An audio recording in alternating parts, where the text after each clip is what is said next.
this is the last talk of the day, which has been really fantastic. Thanks for your organizers for organizing such a great workshop.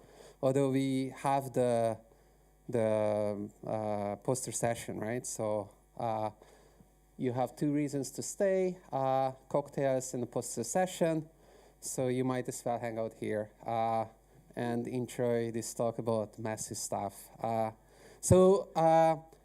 Before I forget, the credit for the title goes to my collaborator, Thor Latimore, who's joking about me being obsessed with these messy things and like not really just doing the clean stuff that he likes to do. So today I'm going to talk about these messy bandit problems. So these are the collaborators whose works are going to be presented today. Yifan used to be my student. Roshan, Puri are students of mine. Thor is a postdoc and right now researcher at DeepMind. Kira, student Lancaster, Shipra, and Stefan, researchers. Masru, he's an interesting guy, independent researcher, no affiliations. And Thomas from Czechoslovakia, that doesn't exist anymore. It's good old days, eh? And then Mohammed recently moved to DeepMind, Brano, and so these are the Adobe folks, former Adobe folks. So I'm gonna start with some apologies for even being here, because what am I doing here? Like, I think that the organizers, I don't know what's going on. Like, I hope that this is not going to keep happening. So yeah, like, what am I doing here? I have to blame the organizers for inviting me. I mean, like, I've been doing theory for 10 years, and then they organize a workshop that's titled Machine Learning in the Real World, and they invite me. It's really great. What am I going to do?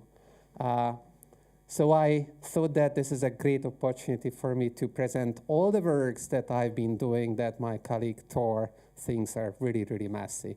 So these are the works that are inspired by real-world-ish problems. I don't necessarily claim that they're real-world problems. Okay, so I think that I screwed up something about the slide transitions. Anyways, so my trajectory been also, I've been in the mines and then I went back to the ivory tower because it was too dirty. But right now I'm there, sort of, because like, who knows where DeepMind is. So I'm taking a leave and I'm at DeepMind at the moment, but otherwise I'm in that ivory tower. Anyway, so getting to the talk. So this is really 3 talks, and so think about it as I will try to do, well, okay. So I think that I really have to apologize and then do something about this because I don't know what's going on.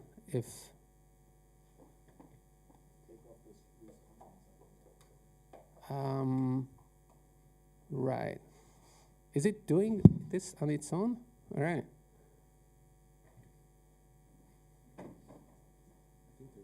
Oh, rehearse time things.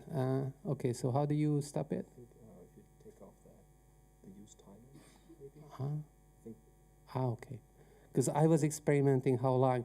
Yeah, this is the point where I'm talking about that I won't have enough time to present everything and then, right, wasting time on fixing stuff about timings. Anyways, so these are going to be 3 spotlight presentations or something like that. So 3 different topics. I thought about that I make you choose, but it would be equal split anyways, and so I'm not going to do that. I will just try to get through them. And despite the fact that they're gonna be quick, if you don't understand something or you have some remarks, you can stop me and we'll take the time to try to get through those details if you're interested in some of those details. So the 3 topics are delayed bandits related to Claire's talk. The second topic is just called It's Complicated. You'll see. So that's related to learning to rank. where you don't even know what the rewards are. And then how to deal with that setting. Spoiler alert, I really don't know, but we've been thinking about it. And then the third topic is also a reaction to maybe Thorsten talk a little bit of like, we don't really have to just hide in the corner and do the bad thing. Like, we can do it online too. Okay, anyways. So expect delays. Just very quickly, like everyone knows bandits, right? I'm gonna talk about, in this part of the talk, finite-armed stochastic bandits, like classic stuff. But I'm going to add delays.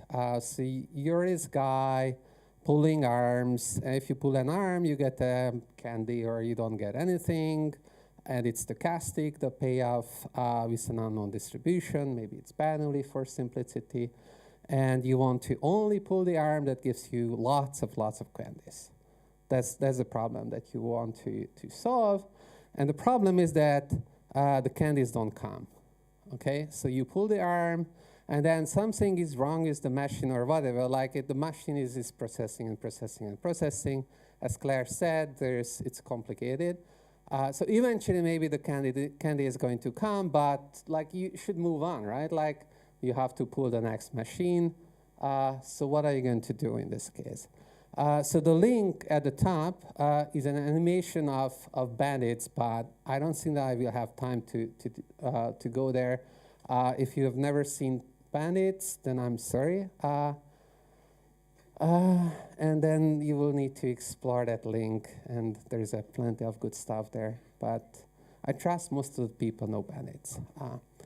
Anyways, so in bandits, you can, so one of the ways to measure performance is to use the regret, which is like how much you could have earned compared to how much you earned, let's say in end rounds, and this is what I'm going to use here as well.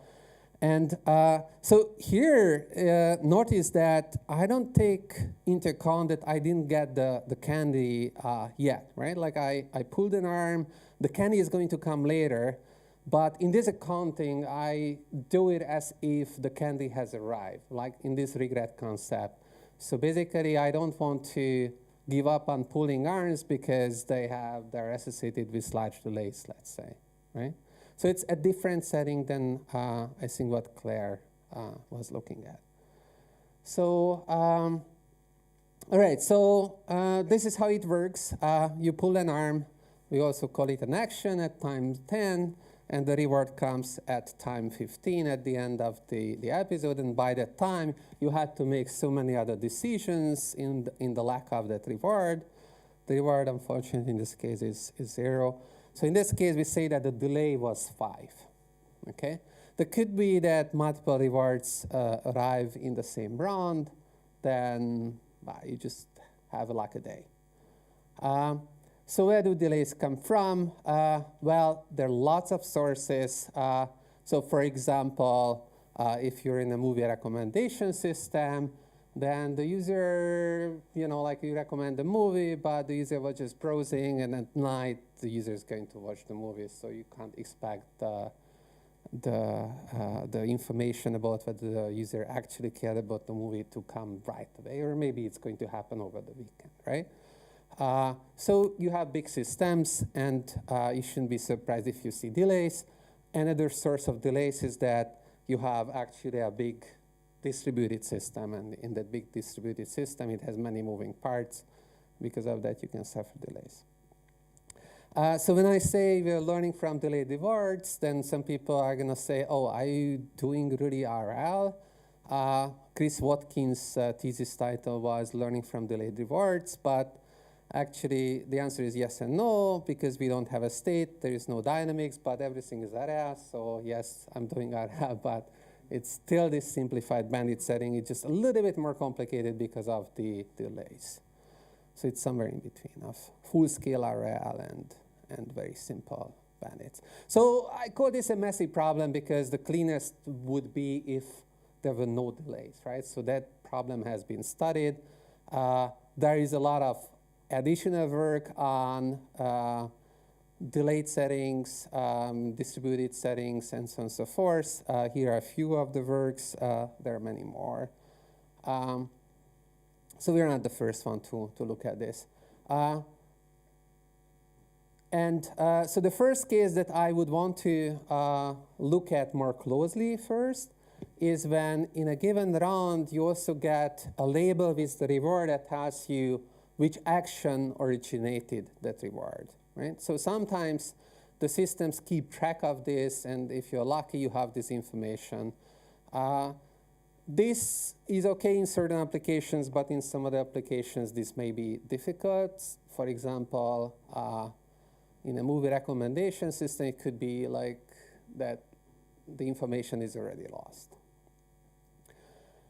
Okay, so classic algorithm, UCB1. So how does it work?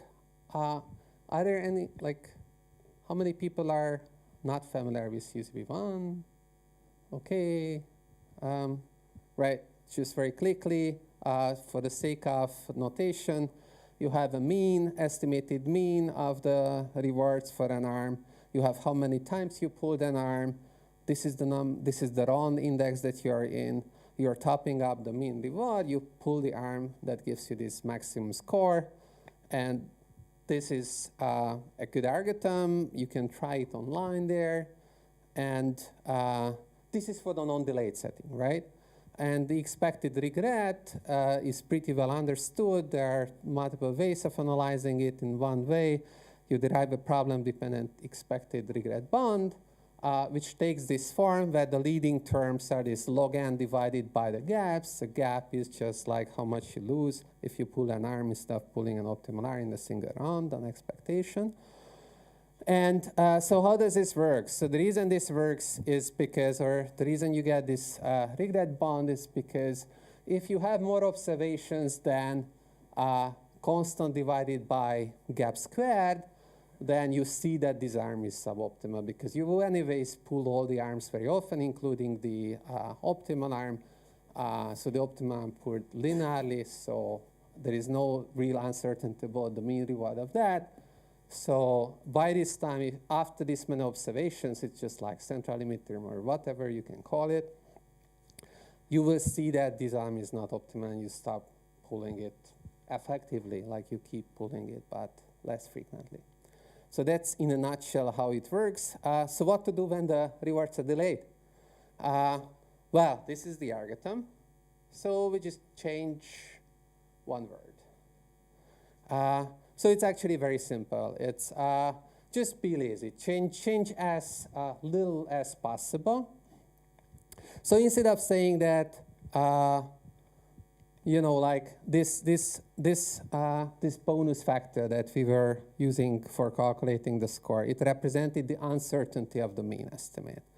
So no, if things are delayed, you still have observations for that arm. You can still calculate the mean reward, but maybe you will have fewer observations than the number of pulls for that arm. But then you can still calculate the uncertainty. You just modify the confidence bound to use the number of observations for a given arm instead of using the number of pulls of an arm, right? And then you hope that this is going to work. So that's the question. And the answer is, well, let's see. So when the number of observations is big enough, then we won't be pulling the arm anymore. Okay, so the question is, when does that happen? So how many times do we need to pull an arm to drive the number of observations for that arm to be this large? The good thing is that, well, we could have some delays, right? But the rewards are never get lost. Like eventually they arrive. So it's like in a flow system that like you're kind of like driving something, it flows in, right? Like what goes out comes in eventually. So because of this, the relationship between the number of observations and the number of pulls is really simple. And so you can expect that this is going to work. And indeed, lo and behold, you can prove that the following regret bound that tells you that there is some additional small price, sorry, which is this factor here. So this is like the classic regret bound. And this factor gives you how much more you're going to suffer by having subject to these delays. So here, this G star of IN is the number of outstanding rewards at the end of round N for arm I. And I claim this is small. So why is this small? Well, you can prove that if you have an IID sequence of random variables that represent the delays, the number of outstanding observations after so many rounds is going to behave like log n plus square root expected delay times log n. And so if you plug this lemma into this other result, then you get that the price of delays is kind of mild-ish, right? So notice that we have an additional log n term. So maybe in the long term, that is going to be the leading term. And then you have this square root penalty. So the square root log n is expected to be smaller. Well, for large enough n, it's smaller than the log n term. So the delays don't have very much of an effect. So you can just do business as usual with the least trivial modification. So I started at 15.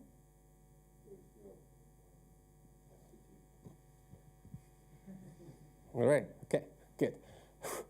Okay, so how about the harder case? In the harder case, or one way to make the problem a little bit harder, a little bit more general, applicable in wider circumstances, is if we don't get this label with the rewards. So when the rewards arrive, no one tells you that, well, this was for action 5 or action 1, or like, now this seems hard, right? And we can make it even harder, so maybe multiple rewards arrive at the same time, and someone is going to, like, they want to simplify your thing, they just sum out all the rewards. I mean, like, if you don't even know the label of the rewards, why don't you sum them up all, right? What else would you do, right? Like, okay, so someone summed up the rewards, we are already screwed, right? Like, we can go home. It's like a hard problem. But it turns out it's not hard. So this is joint work with Chiara, Shipra, and Stefan. So the idea is that statistics that is used in these bandit algorithms move pretty slowly, right? So if you compute averages, if you add only one observation or take away one observation, the average doesn't move much, right? So you need to at least double sort of the number of observations to see any significant difference, right? So everything kind of works on an exponential grid when it comes to this working in the stationary environments. And so if things don't change anyways, right, like your statistics doesn't change, then you can slow down your algorithm. You can keep pulling the same arm. And if you keep pull the same arm for extended period of times, then you can see that, well, if the delays have some kind of nicer behavior, then the rewards that you're going to observe during that period of time when you're pulling a given arm, a fixed arm, is going to be mostly attributed with that arm. So this gives you the idea that you should be slowing down your algorithm the way it plays the arms. So UCB, like, can, if you have two arms which are very close to tied, and it can crazily like pull one arm, then the other arm, one arm, the other arm, that would totally mess up things. You don't really want to do that. So if you believe that these are the two close to optimal arms, what you want to do instead is that you say that, well, the gap between these arms is this big, so in order to see whether there is a real difference between two arms, I should run like a longer experiment right now to reduce my confidence, where for a while I'm just going to pull one of the arms, and then I'm going to pull the other arm, right? So you can design an alternate algorithm, so it's not going to be UCB based, but an alternate algorithm that is based on improved UCB, which is an algorithm that runs in stages, eliminates arms in rounds. And you slow it down a little bit. You modify the upper confidence bond, lower confidence bond this algorithm needs. It's an elimination-based algorithm, so it uses both UCBs and LCBs to account for the delays, and then you can do it. So in particular, the confidence width has to be modified. So for example, for the sake of simplicity, assume that all the delays are bounded by D. Then the confidence width you could modify by, and J is the total number of pools in this case. We went back to pools because we can't even attribute observations to the arms. And M is the stage index, and D is the bound on the delay. And so you just top up the confidence interval a little bit to count for the rewards that are seeping into the estimate that you are using for a given arm. And so the mean reward estimate is going to be the mean of rewards observed during the blocks when a given arm was played. Okay. So you might be missing a few observations, and some observations could be coming from some other arms, but it's not a big deal. All right. So if you do this, then you can prove that by appropriately tuning the algorithm that the regret basically stays the same, right? Like you will get some additional penalty, which is like, in terms of the number of pools of an arm, it's an additional D over gap squared penalty that you're going to see, which may be bothering. So indeed, if you are a little bit more careful, I won't go into the details of this, then you can. So this previous term, this causes in the regretted term that is like D over delta. And so that's problematic because it means that the worst case regret is going to scale with square root D. We don't like that. D is the bound on the delay. So we can get rid of this by observing that since the algorithm works in stages, in the previous stage, all the arms are almost optimal anyways. We can refine the confidence bound and get rid of this dependence. And you can extend this to unbounded delay as well. So far so good. So where is the catch? The catch is that I'm running out of time. That's one of the catches. Another catch is that we had to use information about the delay, right? So in this case, unfortunately, the tuning of the algorithm used information about the delay, and I'd like to get away without that. But anyways, so in summary, we consider two cases: an easy case, no need to know anything about the delay distribution. The hard case, good tuning requires a good bound on at least the expected delay. Actually, what's really surprising about this, as long as you care only about the expected regret, you don't really need to know much about the tail distribution of the delays in this setting. So that's kind of neat. All right. OK. So going back to the bigger theme, I consider this a slightly messy problem because, like complications arise due to these delays. Relatively simple modifications of existing algorithms seem to survive, like create new algorithms that are able to address these problems. So maybe one potential lesson here on the grand scheme of things is that, yeah, it's good to know these foundations, and then once you have those, then you can play around and then deal with messier situations. Anyways, OK, so let's move on to the next topic. So this is the complicated things. So this part is about learning to rank. So we want to learn K most attractive items. And so let's say you have web pages that search results that you need to present to user, and then you have to select what you want to present and in what order, right? So that's the usual thing, or movie recommendations is the same thing. So the problem, one of the biggest problem is that, well, you want to present the users the most attractive or relevant results, but all what you see are clicks, right? So the user, like explicit feedback from the user is very rare, right? Like a user not going to tell you that I didn't like this, I like this. No, you see clicks, and based on the clicks, you somehow you want to work out what to present, which items would be attractive for the users. So that's the problem we want to look at. So this being looked at, so the question is, how can we derive something about attractiveness items from clicks, which are maybe correlated, indirectly indicating attractiveness of items, but you know, the situation is complicated because, for example, the user might not even look at some items or might be browsing items in a sequence. And people have been looking at this, and then they proposed a bunch of alternative models. So one of the models is the so-called Cascade model. When the model works like this, the user is investigating the positions in your list, starting from the top, going to the bottom.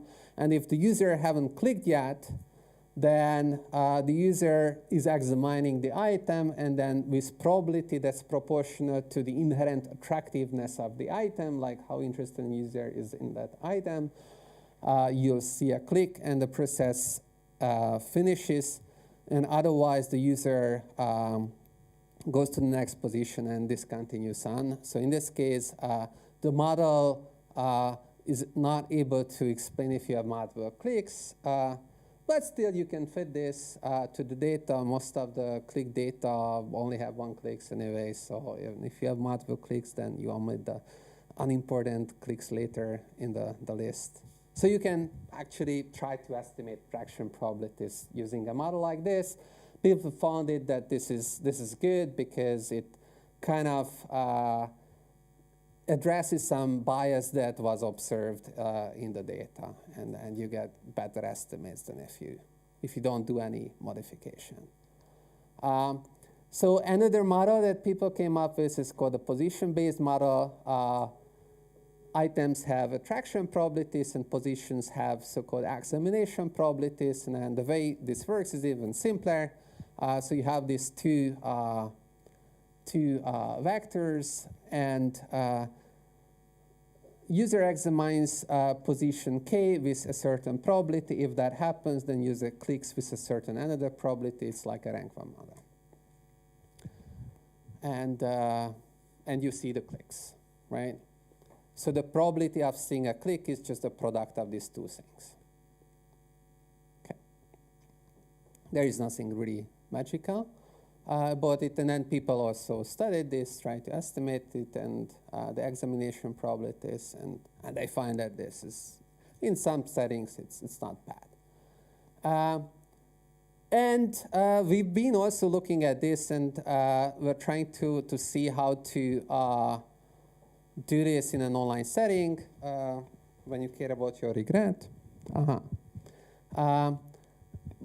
And others as well looked at this. But today I'm not going to talk about this. The problem is that these works are really just specific to the given model. So assuming that a model describes reality, let's work out an algorithm that is guaranteed to achieve low regret. So what happens if the modeling assumptions are not met?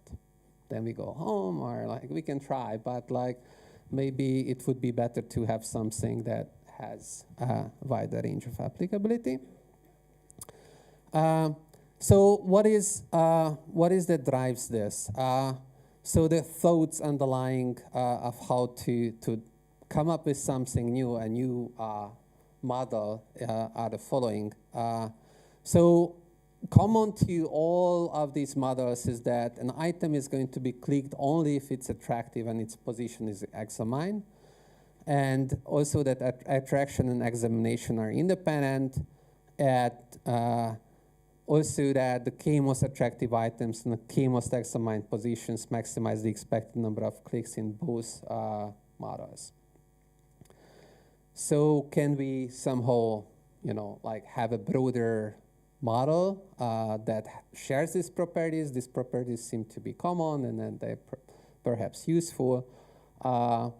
And do this online learning to rank in an online fashion. So this is indeed what we propose to do in the following way. We're going to assume that the following holds. It's going to be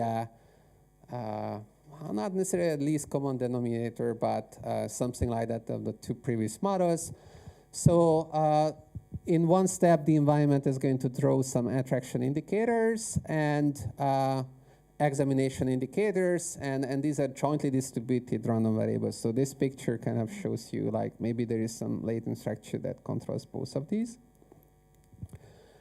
And the learning agent, us, is going to choose a list of items, okay? And once we choose the list of items, then the probability of, or whether you observe a click or not, is going to be a function of these examination indicators, which map lists and positions into binary values, and the attraction indicators, you see a click if the user examines that position and the item is attractive in that round. And because we need to decide about some reward, we chose the number of clicks as the reward, which is divisible. But let's say this is the metric. Okay. So we are going to have two key assumptions and some more that I'm going to skip. So one key assumption is that attraction and examination are independent, and the other key assumption is that examination is independent of ordering of the items. So if you have two lists that are reorderings of each other, then the examinations are the same. Okay. So the objective is going to maximize the expected t-step regret, and the claim is that this actually generalizes both models. And the coolness factor of this work, if I have to summarize it in one sentence, is that we don't even attempt to learn this really complicated way of how the examinations arrive. So we get somehow we pass this difficulty that was present in all the other works, that they are learning examination probabilities. That's a complicated subject. It's better to avoid it. It's auxiliary to our goals, so why would you learn those?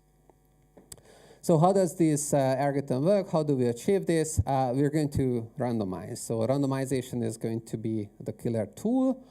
And the key is going to be that we just cook with what we have. We're going to have clicks, so we can estimate click probabilities, which, as I explained before, are not the same as attraction.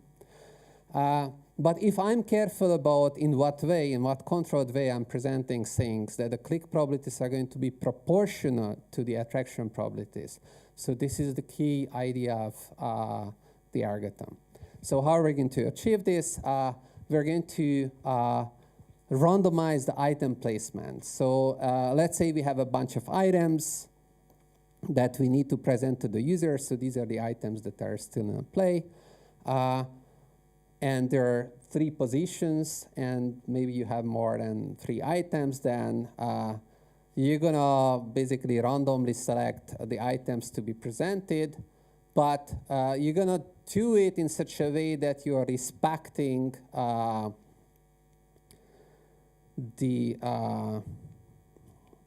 how many times the items have been presented in a given stage or round. Like, we do this in batches, and at the end of the batch, we want to have a really balanced way of having been presented the items to the user, so that we can say that the click probability is really proportional to the attraction probability, right? So for this, we're going to have this randomization. And the randomization works in such a way that it's guaranteed to average out the biases, and no item is observed more than once than any other item. So these two properties are going to hold. The algorithm is not that complicated. It keeps track of how many times things have been presented, and then tries to keep those numbers balanced and randomizes within equal counts. That's it. So then we are going to proceed in stages. It's an elimination algorithm. There is an end of stage elimination, which eliminates items whose upper bound is below the lower bound of items that, like, so depending on how many positions you take that many highest items, and if the lower bound, the highest lower bound for those is above the upper bound, then you can eliminate the item. And the other step is that we're going to have a step that splits batches. So you have this batch of items. And so basically, you want to store these items.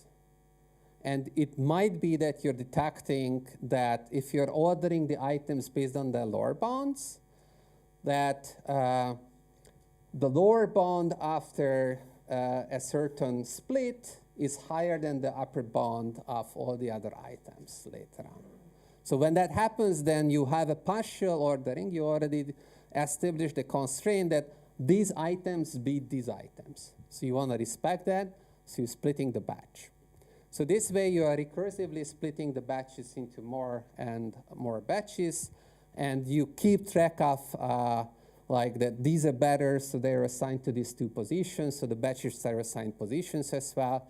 And you play this game, splitting and eliminating, until you end up with, just obvious ordering of the items. And all right, so if you do this, then we can prove the following regret bound. So the regret is going to be controlled, and K was the number of positions, L was the number of items. I'm a little bit worried about this key cube, but we need to talk about that later. So delta mean is the minimum gap between subsequent attraction probabilities. These are ordered in decreasing order. So that's kind of like characterizes the hardness of sorting, because you observe these in noise. Yes, I have 5 minutes. Okay, good. And otherwise, the bound is logarithmic. So the bound has some good properties. Whether its dependence on k should be k cubed or k squared, I really don't know. So in an alternate model, we have a lower bound that suggests that k squared should be there. So these problems are hard. So why does this work? We are using KL bounds, and there is this KL scaling lemma, which says that if you're scaling down some probabilities, so these are Bernoulli KLs. So if you're scaling down probabilities, then you can move this outside and keep this inequality. I don't have time to go into the details, but somehow the algorithm, so the click-through rate that you're measuring is a scaled-down probability of the attraction. And you might be worried about that because it's scaled down, or the gaps are scaled down, so no, it's going to affect badly my regret. It happens that because of the scaling lemma, it's not going to poorly affect your regret. So it's not bad. So it was actually surprising to see this. So we ran some experiments, and in a nutshell, yes, so when you're running these experiments, you have to fit some models, right? Like you can take a data set, but like it's offline, right? Like, so what are you gonna do? So what we were doing is that we fitted either Cascade model or the position-based model, and then we are cross-testing everything against the other models, right? So it's kind of like a robustness test. And what happens is that what you expect to see is that if a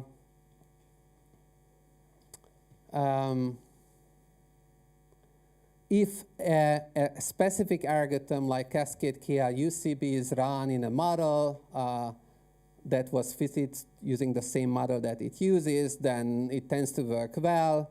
Sometimes batch rank is this is our algorithm works even better.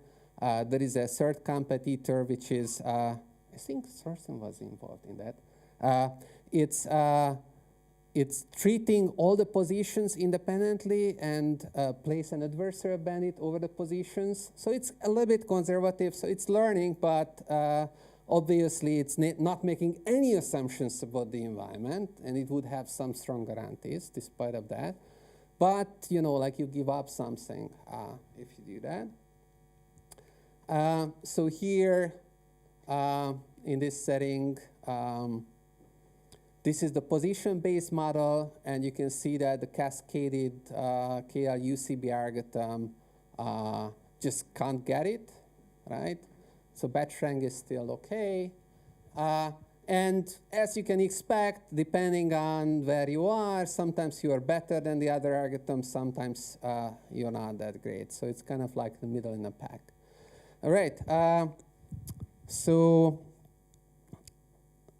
to summarize this, maybe the short lesson is that yes, these problems can be complicated. Despite the fact that you might think that they're crazy complicated, sometimes with clever tricks like randomization, you can factor out things that you don't care or you don't like. And it might work for you. All right, so I have 2 minutes for the third part. So maybe if you're interested in this part, I'm just going to give you a short advertising. This was kind of predictable that there will be this delay. Then you can talk to me at the cocktail party. Before drinks is probably better than after drinks.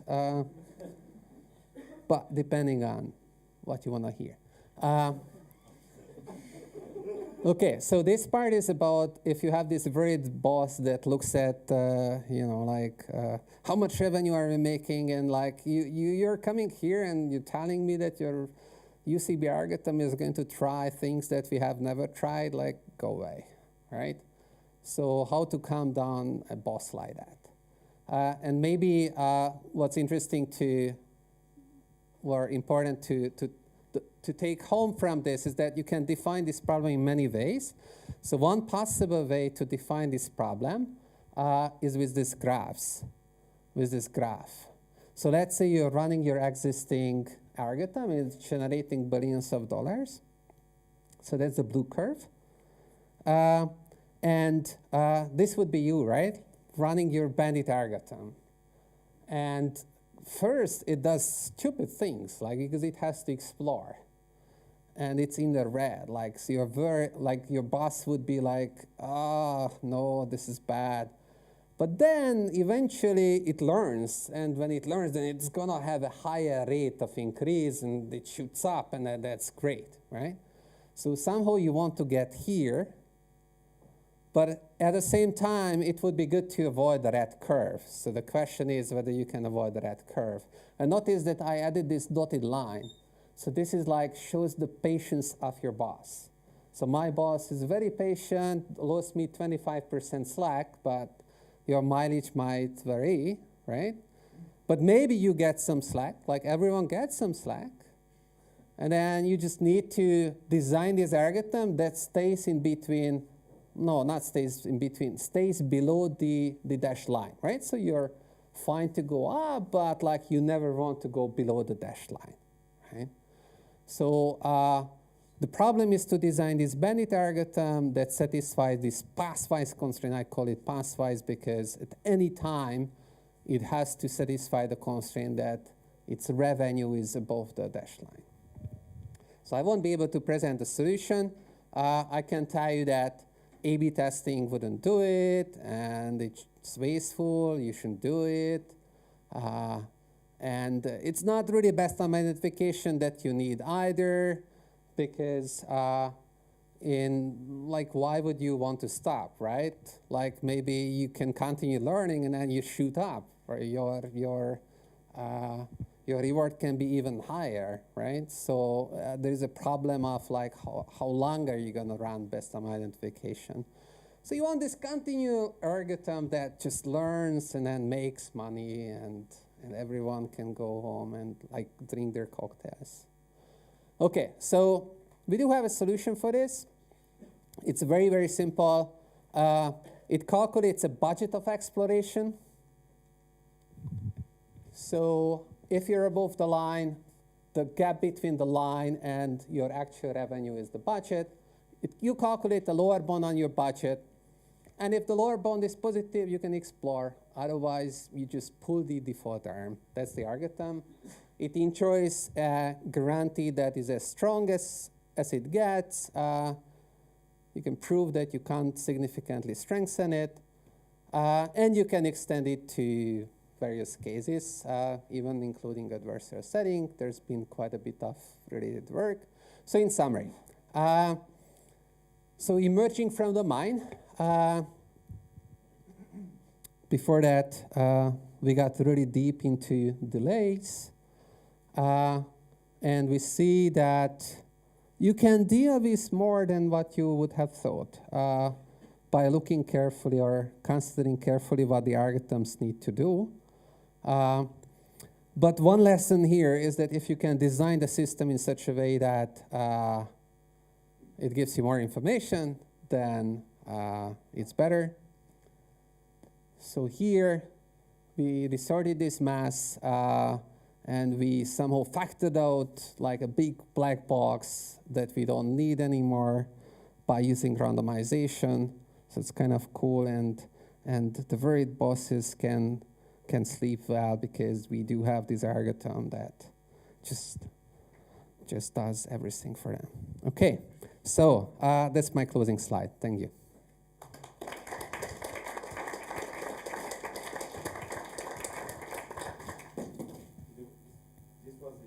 The last presentation, so we have an infinite time for a question. So is there any question? Apart from a very technical question. So about your second task, the learning to rank 1, I'm not sure I understood correctly, but are you saying that in the definition and you regret, you're not interested in knowing how to place the product? Because my feeling is you just learn how to choose the best product, but not how to position them. No. Okay, so I'm missing something. Right. So we had some assumptions, and those assumptions tell us that if we learn which items are the most attractive and we order them from most attractive to least attractive, then we're going to do well.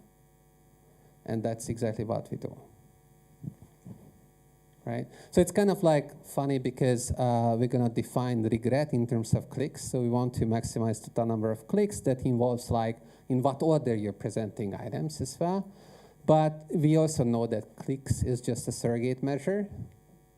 So from this, it wouldn't necessarily follow that we are presenting the most attractive items to the user, but the model had some assumption that made this true as well.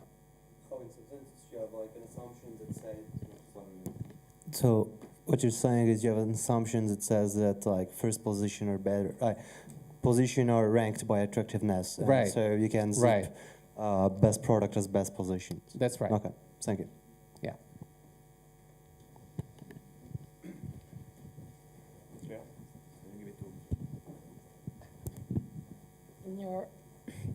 In your Bandit with delays, maybe I missed something, but I think in your confidence interval there was the delta.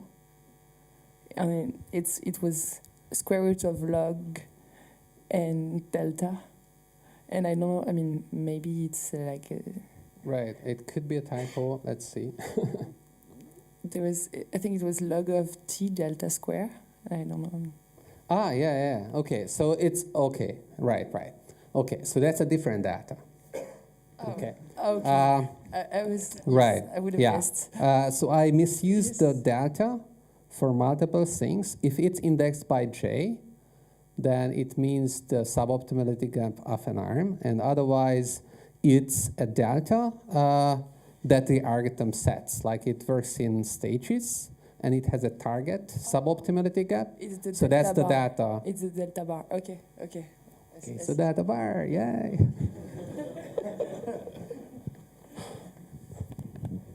Good point.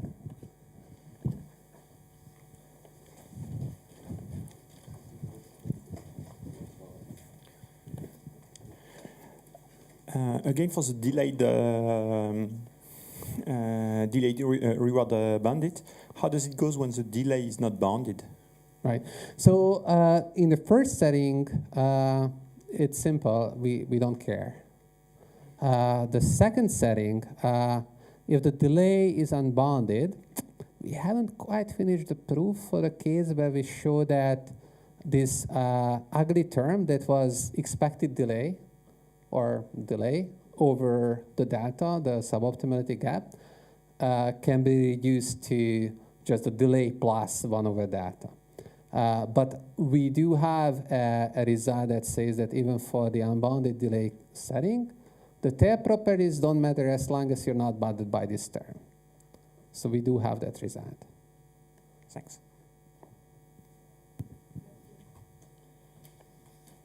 Yeah.